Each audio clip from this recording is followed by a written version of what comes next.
Tire isso daqui, menina. Você não ouviu o doutor dizer para tirar todas as flores do quarto? O grito de Zilda corta o silêncio pesado do casarão antes mesmo que a condessa consiga se mexer na cama. Ela olha feio para as folhas nas mãos de Lívia, destilando uma amargura que parece impregnada nas paredes daquela casa. Mas o que ela não esperava era que o tiro ia sair pela culatra da pior forma possível. Se você quer ver o tombo da Zilda completo e entender como essa rasteira muda o destino de Lívia, já deixa o joinha e se inscreve no canal. Porque o que acontece logo em seguida quebra as pernas de quem achava que mandava em tudo. Lívia não abaixa a cabeça. Segurando firme o maço verde, ela encara a governanta com uma calma que irrita. São folhas de eucalipto, dona Zilda, ela diz, com a voz mansa, mas firme. Vão fazer bem para a condessa? Ajuda na respiração. Zilda bufa, cruza os braços e solta aquela risadinha cínica de quem se acha dona da verdade. Que papagem! Isso é crendice pura. Você vai levar uma carraspana quando o médico chegar aqui. Só que o destino adora pregar peças em quem cospe para cima. A Condessa Vitória, deitada entre os travesseiros caros, respira fundo. O aroma forte, fresco, invade o quarto abafado. Que cheiro é esse? Ela pergunta, abrindo os olhos devagar. Zilda, querendo queimar a garota, se apressa. Invenção da Lívia, senhora. Eu fui totalmente contra. É eucalipto. E aí vem o balde de água fria. Vitória solta um suspiro longo, relaxando os ombros. Delicioso o cheiro. Parece que até o ar fica mais leve. O rosto de Zilda cai na hora. Mas o pior para a governanta vem logo depois, quando ela tenta reassumir o controle, trazendo um livro para ler para a patroa. E Vitória corta as asas dela sem dó. Vá cuidar dos seus afazeres, Zilda. Eu disse que a Lívia iria ler para mim. Humilhada na frente da novata, Zilda engole o veneno e sai pisando duro. Lívia se senta, abre as páginas e começa a ler passagens românticas sobre sombras que fogem e amados que se encontram, sem notar que aquelas palavras espelham exatamente a tempestade que está acontecendo bem longe dali, no meio do mato. Enquanto isso, em uma cabana isolada, o tempo parece ter parado, mas a realidade cobra o seu preço. Bernardo olha fixamente para Emília, a quem sua mente confusa ainda chama de Alegra. Ele estica os dedos trêmulos, tocando o rosto dela, como se tentasse colar os pedaços de uma vida quebrada. Eu me olhei nas águas do lago e tive um susto. Ele sussurra, a voz embargada de uma dor antiga. Eu não posso mais tocar. Eu estou surdo, não lembro de quase nada. O choque de se ver envelhecido, transformado em um fantasma de si mesmo, apavora o homem. Emília segura aquelas mãos calejadas, os olhos cheios de lágrimas cristalinas. Nós vamos lembrar juntos, meu amor, ela promete, tentando ser a âncora dele. É nesse momento de vulnerabilidade total que ela solta a bomba que muda tudo. Bernardo pergunta se o tempo deles juntos deixou algum fruto. Emília respira fundo e entrega o segredo. Eu estava grávida da nossa filha. O impacto atordoa Bernardo. Pai? Eu sou o pai de uma menina? Onde ela está? Como ela se chama? O nome dela é Lívia. Emília responde, vendo o peito do homem inflar de uma alegria que ele achava que nunca mais sentiria. Mas a felicidade ali anda de mãos dadas com o medo. Bernardo se olha, sente a pobreza da sua situação e hesita. Será que ela não vai se decepcionar com esse velho pai? Sem memória, sem um tostão, carregando só a roupa do corpo. Emília tenta acalmá-lo, dizendo que a felicidade depende de muito pouco, mas ela sabe o que Bernardo ainda ignora. A filha deles está limpando o chão da pior inimiga da família, correndo um perigo mortal a cada segundo. A calmaria no quarto da condessa dura pouco, porque o Dr. Botelho, ao descer as escadas, dá de cara com Lívia no corredor e o clima fica tenso na hora. O médico para, chocado com o que está vendo. "Eu estou surpreso de ver você trabalhando aqui, Lívia", ele diz, baixando o tom de voz para ninguém ouvir. "Estou intrigado desde aquela festa." Lívia olha para os lados, com o coração na boca, sabendo que um deslize ali põe tudo a perder. "É uma longa história, doutor. Só peço que me dê um voto de confiança", implora a garota, com os olhos fixos nele. Botelho, que conhece o caráter da jovem, quer saber o principal. "A dona Emília sabe disso. Sabe que você está justamente na casa da Condessa Vitória?" Lívia assente com a cabeça, engolindo seco. "Sabe. Mas é importante que a Condessa continue acreditando que a minha mãe morreu naquele incêndio. O peso desse segredo flutua entre os dois, e o médico capta a gravidade da situação. Ele concorda em calar a boca, mas a corda bamba onde Lívia pisa parece cada vez mais fina, principalmente com cobras rondando os jardins do casarão. Longe dali, caminhando entre as vinhas, Melissa desfila sua falsidade impecável ao lado de Felipe. Ela sorri, elogia o vento, diz que uma casinha no campo seria adorável e que casaria com ele ali mesmo, no meio do mato. Felipe se derrete, prometendo construir algo ainda maior e mais confortável para ela. Só que, assim que vira as costas, a máscara de Melissa cai com uma força assustadora. Quente. Quente de derreter os miolos, ela reclama com a mãe.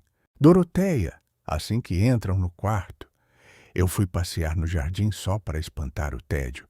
E o Felipe voltou a falar em morar lá depois do casamento, acredita? Imagine eu morando no meio do mato. Nem morta!" Doroteia ri do desespero da filha e aconselha a jogar o jogo. Por enquanto, faça de conta que esse é o seu sonho encantado. Melissa bufa, destilando seu verdadeiro plano, um plano frio e calculado. "Eu não faço outra coisa a não ser fingir, mamãe. Preciso arrumar um bom plano para sair daqui o mais rápido possível, logo após o casamento, sem criança e sem terra. Não quero levar nem a sola dos meus sapatos desse lugar.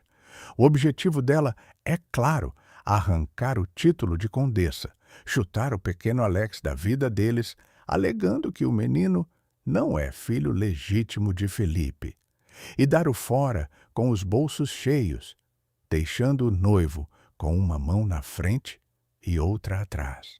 Só que Melissa não é a única a tecer teias perigosas naquele vilarejo. Pedro, o noivo controlador de Lívia, está no casarão ajudando Felipe com as roupas. O clima entre os dois homens parece cordial, trocando elogios sobre a beleza e a educação de suas respectivas noivas. "Somos dois homens de muita sorte, não é mesmo, senhor?" diz Pedro, com um sorriso que não chega aos olhos. "É verdade", responde Felipe. Mas o criado não está ali para amaciar o ego do patrão. Ele joga uma faísca perigosa no ar, antes de sair. "Desculpe a intromissão, mas a senhorita Melissa sabe que o senhor já conhecia a Lívia antes de ela vir trabalhar no casarão?" A pergunta cai como uma pedra de gelo. O semblante de Felipe muda instantaneamente. O maxilar trava. Não sabe e não precisa saber. Ele corta. com uma rispidez que deixa claro que mexeram numa ferida proibida. Agora já chega, vai. Pedro se retira com uma reverência cínica, sabendo que plantou a semente da discórdia que pode explodir a qualquer momento.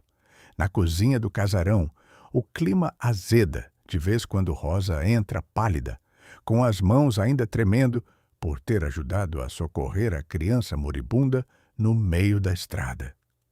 Zilda entra logo atrás, soltando fogo pelas ventas, sem querer saber de desculpas. Uma cozinha sem cozinheira não é tolerável. Como pode desaparecer por tanto tempo sem avisar? Rosa engole o choro, tentando manter o segredo do Dr. Botelho, e diz que estava passando mal. Mas Zilda não tem um pingo de compaixão e ameaça colocá-la no olho da rua. Só que o verdadeiro pesadelo de Rosa atende pelo nome de Bento.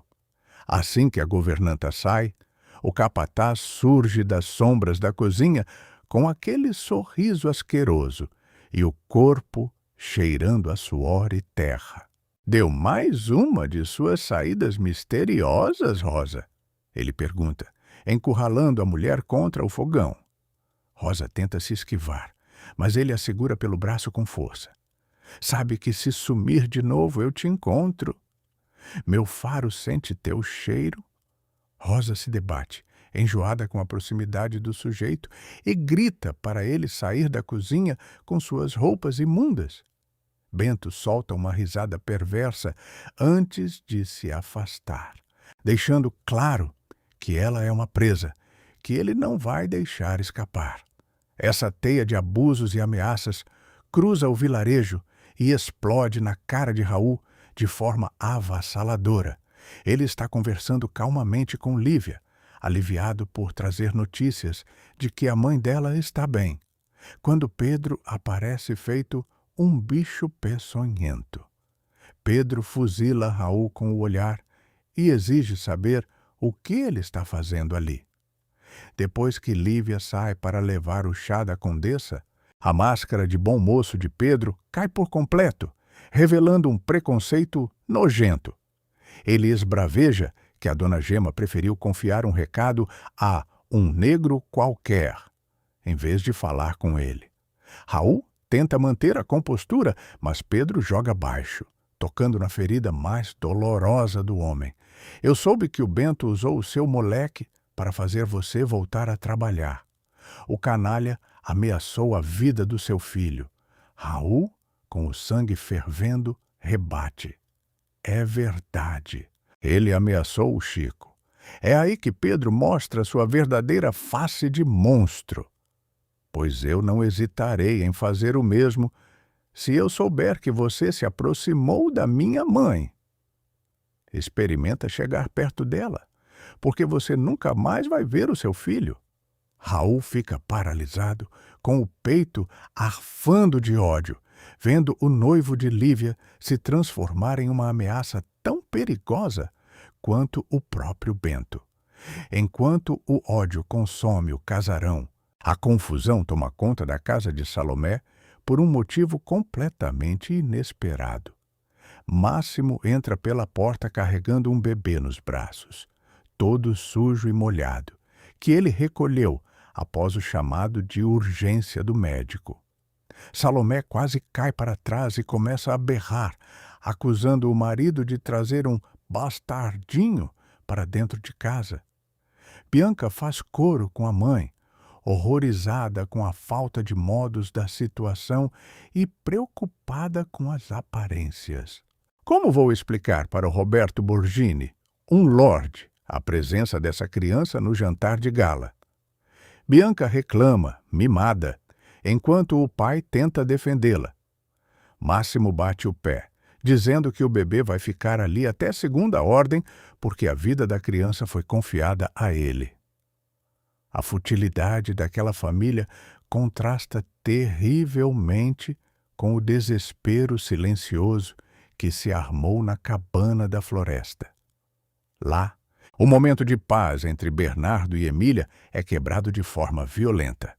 Bernardo acabou de perguntar quem são seus pais e se seu sobrenome é realmente Castelinho, quando a estrutura de madeira da cabana estremece.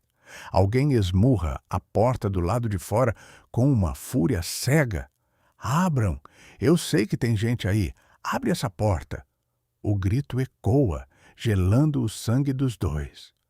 O passado bateu a porta de forma violenta, e a pergunta que fica no ar não é apenas quem está do outro lado querendo destruir esse reencontro, mas sim até que ponto o medo do passado justifica os monstros que as pessoas se tornam no presente para proteger seus próprios segredos.